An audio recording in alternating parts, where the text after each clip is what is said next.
ოქროს ფირფიტა, კაცობრიობის გზავნილი ვარსკვლავებისკენ. წარმოიდგინეთ, რომ დედამიცა გაქრა, მაგრამ კოსმოსის სიღრმეში მაინც დაფრინავს ნივთი, რომელიც ყვება, რომ ჩვენ ერთ დროს ვარსებობდით. 1967 წელს NASA-მ კოსმოსში გაუშვა ორი ხომალდი, Voyager 1 და Voyager 2. მათ ბორტზე მოოქროვილი სპილენძის ფირფიტები ამოთავსებული, რომლებზეც კაცობრიობის ყველაზე მნიშვნელოვანი ინფორმაციაა კოდირებული.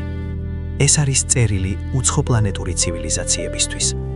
ფირფიტაზე ჩაწერილია 115 გამოსახულება, ბუნების ხმები, მისალმებები 55 ენაზე და 27 მუსიკალური ნაწარმოები.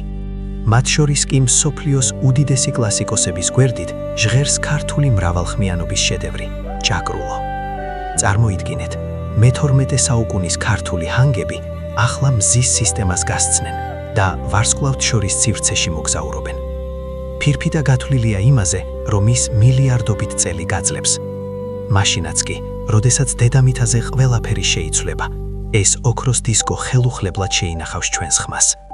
მეცნიერმა კარლ საგანმა თქვა, რომ ეს გზავნილი არის იმედი, რომ სამყაროში მარტონი არ ვართ. Voyager 1 უკვე დედამიწიდან 24 მილიარდ კილომეტრზე მეტითაა დაშორებული და ყოველ წამს უფრო შორს მიდის.